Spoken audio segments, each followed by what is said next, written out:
नमस्ते विद्यार्थियों। आज की इस कालांश में हम लोग पढ़ेंगे छोटे जादूगर नामक पाठ के जो 5 नंबर के प्रश्न हैं। सम्यक उत्तर दो लगभग 100 शब्दों में।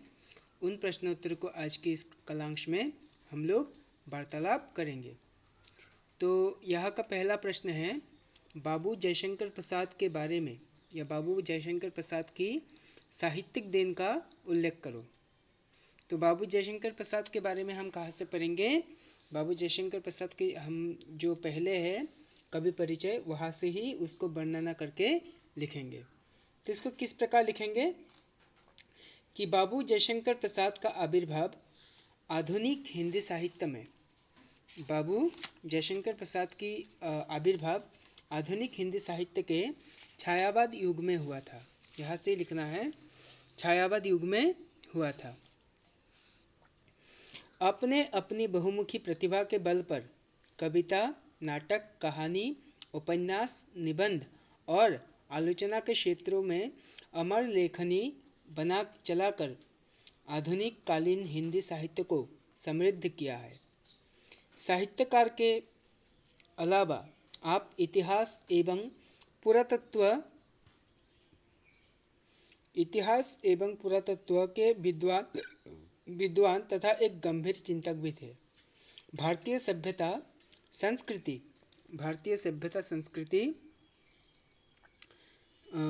धर्म दर्शन, भक्ति अध्यात्म के प्रति गहरी रुचि रखने वाले प्रसाद जी है। इसके दूसरे पैराग्राफ में हम लिखेंगे कि भारतीय संस्कृति के चितेरे प्रसाद जी मूलतः कवि हृदय के थे।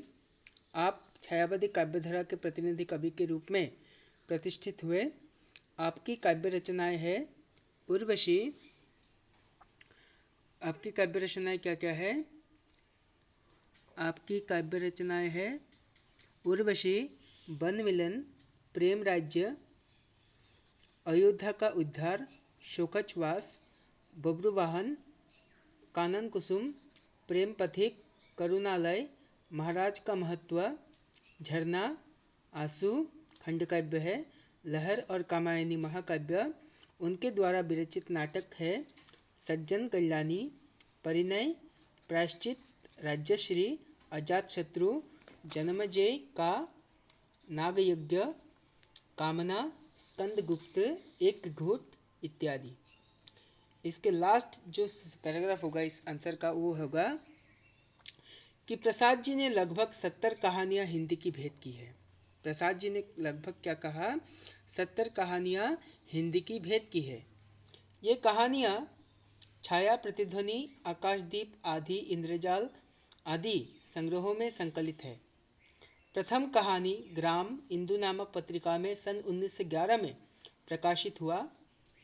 सहयोग गुड्डी के लाल, अधूरी का मोह, विराम चिन्ह, आकाशदीप, पुरस्कार, ममता, समुद्र संतरण, मधुआ, इंद्रजाल, छोटा जादूगर आदि उनकी प्रसिद्ध कहानियाँ हैं। तो ये प्रश्न उत्तर यहाँ तक लिखने से ही होगा। इसके बाद दूसरा जो प्रश्न है वो होगा, जो 5 नंबर के दूसरा प्रश्न है, छोटे जादूगर के मधुर व्यवहार एवं स्वाभिमान पर प्रकाश डालो। यानी छोटे जादूगर के बारे में आप लोगों ने जितना भी पढ़ा उसके ऊपर आप लोगों को ही क्या करना है, एक लेखन लिखना है। तो उसे किस तरह का लिखोगे कि छोटे जादूगर प्रसाद जी की एक ऐसी मनोरम कहानी है जिसमें आर्थिक विपन्नता और प्रतिकूल परिस्थितियों से संघर्ष करते हुए एक 13-14 साल के एक लड़का के मधुर व्यवहार और स्वाभिमान अति आकर्षित है। कहानीकार ने इस कहानी में उस बालक अपनी माझी को इलाज करने के लिए अनेक कष्ट उठाना पड़ता है, क्योंकि उस बालक को अपनी माझी का इलाज करने अनेक कष्ट उठाना पड़ता है क्योंकि उस बालक का बाबूजी जेल में है। बालक ने जब निर्मल धूप में सड़क के किनारे एक रंगमंच सजाकर उसमें खेल दिखाया, तब जब अपने छोटे जादूगर के रूप में दर्शकों को सामने खड़ा होता तो उसके गले में फटे फुर्ते कुर्ते पे ऊपर एक मोटी सी सूत की रस्सी पड़ी थी। इसके लिए उसका दुख नहीं, केवल उसका मन में औरों को हंसाने की कोशिश कर रहा था। खेल में ताशों के पत्ते को लाल बनाना, काले बनाना आते थे। प्रसाद जी ने जादूगर के व्यवहार और स्वाभिमान को सुंदर भावनाओं से प्रकट किया है। तो ये प्रश्न उत्तर यहाँ तक ही लिखने से होगा। इसके बाद का प्रश्न है कि छोटे जादूगर की चतुराई और कार्य कुशलता का वर्णन करो। छोटे जादूगर की चतुराई और कार्य कुशलता की क्या करो, वर्णन करो। तो इसका प्रश्न उत्तर इस प्रकार लिखोगे कि प्रसाद जी की छोटे जादूगर नामक कहानी में उल्लेखित एक 13-14 साल के लड़के के आर्थिक विपन्नता और प्रतिकूल परिवेशों से संघर्ष करके चरित्र को आदर्शात्मक रूप में उभारा गया है। छोटे जादूगर नाम से परिचित उस लड़के की चतुराई और कार्यकुशलता दर्शकों को मनोग्राही कर दिया था। जब उसका खेल प्रदर्शन करने का वक्त हो जाता तो आपने कभी मन का दुख भरी संतापों का दर्शक के सामने पेश नहीं किया, क्योंकि वो ऐसा करता तो माँ जी का इलाज का पैसा कहाँ से आता। इसलिए वो हमेशा मन में हौसला बढ़ाता था और अपना खेल के प्रदर्शन करके औरों को हंसाने की कोशिश करता था। उसमें यदि चतुराई और कार्यकुशलता नहीं होता तो कभी उसके हाथ में पैसा नहीं मिलता। कभी कुछ लोग को आर्थिक विपन्नता के कारण चरित्र भी बदल जाता है, लेकिन छोटे जादूगर के साथ ऐसा कोई परिवर्तन नहीं देखा, जिससे अपना जीवन और अधिक मजबूत तथा चरित्रवान बना दिया। इसमें प्रसाद जी की सृष्टिमूलक भावनाओं से जुड़े हुए चतुराई और कार्यकुशलता को सुंदर रूप में प्रकाश किया है। तो ये थे ग नंबर के प्रश्न के उत्तर। अभी आएंगे हम लोग घ नंबर।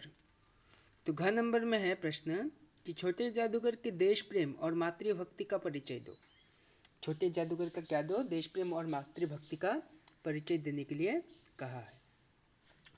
तो यह हम लिखेंगे कि बाबू जयशंकर प्रसाद जी द्वारा लिखे छोटे जादूगर नामक कहानी में छोटे जादूगर के चरित्र को आदर्शात्मक रूप में उभारा गया है।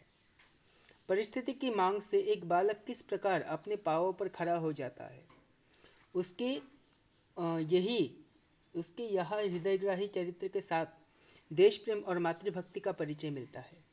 इस कहानी में आर्थिक विपन्नता और प्रतिकूल परिस्थितियों के संघर्ष करते हुए 13-14 साल के बालक का देश प्रेम भावनाओं को हृदय में जगाया। अपने देश को यानी बेनामी ना करके अपना ही अल्पायु में उनके कष्ट उठाया, क्योंकि इस देश को हर कदम हर नागरिक के मन उत्साहित होकर वतन को आगे बढ़ाने के लिए कोशिश करे।